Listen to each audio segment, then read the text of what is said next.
Alyssa Rhodes thought it was just another online gig when she met Mason Cade, a rising horror YouTuber known for his eerie realism. But days after she vanished without a trace, her terrified face appeared in one of his most watched videos, buried behind jump cuts and filters. To millions, it was just brilliant acting. To her mother, it was a nightmare hiding in plain sight. Mason Cade wasn't a name anyone recognized outside the world of online horror. He lived alone in a modest two-story home on the edge of Elmwood, a quiet suburb with neatly trimmed lawns and nosy neighbors. But behind his closed blinds, Mason was building a different kind of life, one made of shadows, blood, and growing digital fame. He ran a YouTube channel called Cade Krypt, a horror-themed series of short films that promised real fear. The channel had started like many others, basic lighting, shaky handheld camera work, and Mason doing most of the acting himself. But it didn't stay amateur for long. Something changed.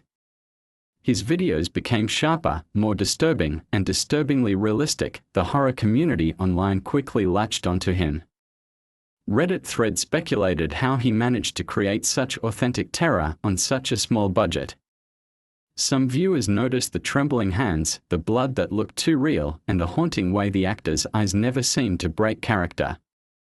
Many dismissed it as brilliant low-budget filmmaking. The more unpolished the videos looked, the more people believed they were witnessing something raw and original. Mason never posted behind-the-scenes content. He gave no interviews, never showed his face, and only communicated through short, cryptic video descriptions. The mystery added to his allure. Then came the viral hit that made him a household name in horror circles, The Girl in the Floorboards. The video showed a woman trapped beneath a house, her fingernails shredded from clawing at the wooden boards above her. The camera angle was strange, static, as if hidden between the cracks. The sound was muffled, except for the occasional desperate sobs and the dull thud of fists against wood. The clip ended abruptly, the screen going black just as the camera shifted slightly, hinting at someone else in the room. Viewers were horrified and fascinated. The video exploded across social media, racking up over 10 million views in days. Nobody could figure out how Mason had pulled it off. The lighting was too dark to clearly see the woman's face, and the sound effects seemed too genuine to be staged. Speculation only fueled the channel's growth.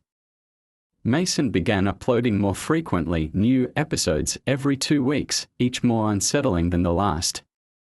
His subscriber count skyrocketed. Sponsors reached out, but he declined them all. He didn't want money. He wanted views. Attention.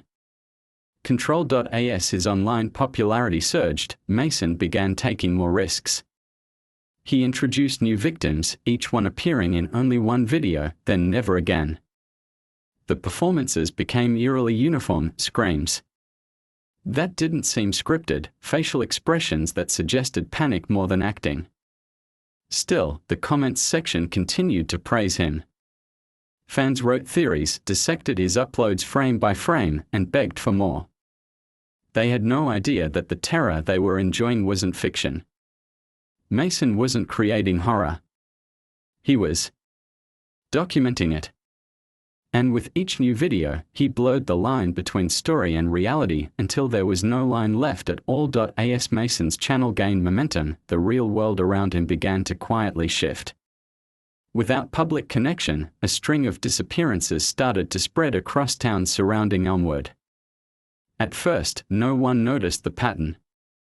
The missing persons were from different cities, different walks of life, and their vanishings didn't seem connected in any way. Alyssa Rhodes was the first to be reported.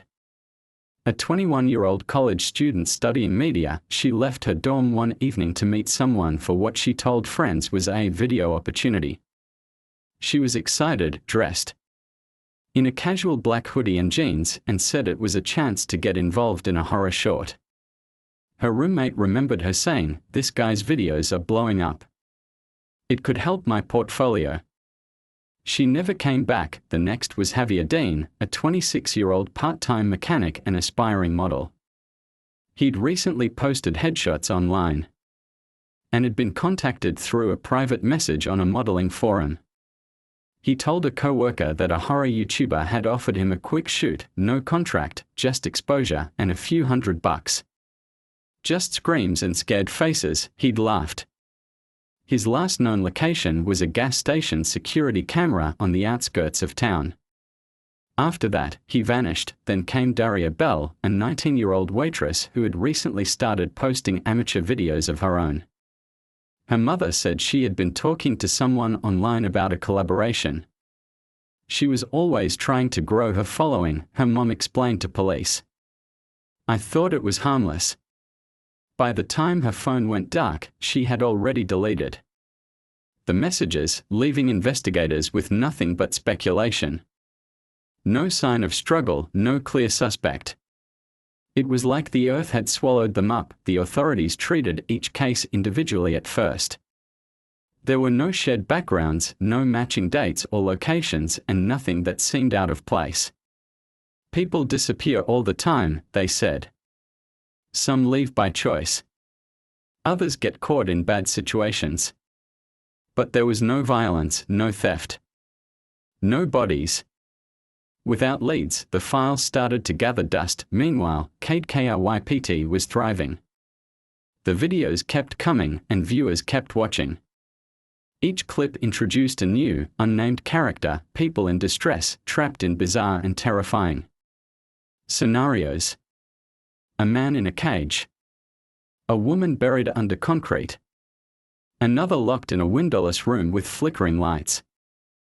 Mason used masks, grainy footage, and erratic editing to obscure faces, and most assumed the actors were just cleverly hidden. But to the families watching with suspicion, the screams were too real, the expressions too raw. Some began to whisper about the channel. A small thread on an amateur true crime forum questioned whether KYPT was more than just fiction. The post was mostly ignored. In a world filled with fake scares, no one believed someone would be bold or depraved enough to use real victims. And that was Mason's greatest weapon. He knew the internet craved content. As long as he kept feeding them fear, they would never ask what it cost. The illusion began to crack with the quiet unease of someone paying closer attention. Callie Jensen, a freelance video editor, had been approached by Mason through a vague email address offering a short-term gig. The message was simple: assist with final edits on a horror short for an upcoming Halloween release. There was no branding, no phone call, just a Dropbox link and a PayPal offer. She accepted. It wasn't unusual for anonymous clients to work this way in the horror content space. People valued mystery. She was given a raw cut titled The Basement Scream. The footage was rough, dimly lit, with a single overhead bulb casting flickering light on a woman strapped to a chair. Her arms were bound with what looked like leather belts, and her face was turned away for most of the clip. Callie's job was to clean the sound, enhance the shadows, and tighten the pacing. At first, she was impressed by the realism. But the more she watched, the more unsettled she felt. The woman's breathing wasn't exaggerated like most scream queens. It was panicked, shaky, broken. Her eyes darted from the camera to the side. Not as if playing to a cue, but as if looking for someone, anyone, to help. Callie paused the video and zoomed into the frame. Something was wrong. On the woman's wrist, just beneath a lock of her hair, she spotted a strip of silver duct tape. It had been poorly concealed beneath a fake bracelet. When she ran the footage frame by frame, she noticed that the woman's lips trembled during a moment where no screaming was required, silent panic. It didn't feel like acting. Disturbed, Callie messaged Mason, asking if the actress was okay. His reply was instant but short, just method acting. She's good. Still uneasy, Callie pressed further, but he stopped replying. After sending the final cut, she blocked the email and tried to put it out of her mind. A few weeks later, the video was released and praised by viewers as brutal, incredible, and next-level realism. One comment said, "I actually felt sick watching this." Genius. The experience lingered with Callie, and she eventually tried reporting it to a local tip line. She gave what details she could, but with no clear evidence of a crime, no full face, no name, no traceable client, there was nothing to investigate. The footage was passed off as well-executed horror. No one knew how to prove it wasn't, but Callie wasn't the only one watching Kate Krypt through a different lens. As more people began to question the authenticity of the performances, a small but growing online community started connecting dots. Video timestamps matched missing persons reports. Clothing seen in the clips resembled items described in public bulletins. It was all speculation until one viewer recognized something they knew too well. A bracelet. A charm. A detail no killer could have predicted would come back to haunt him.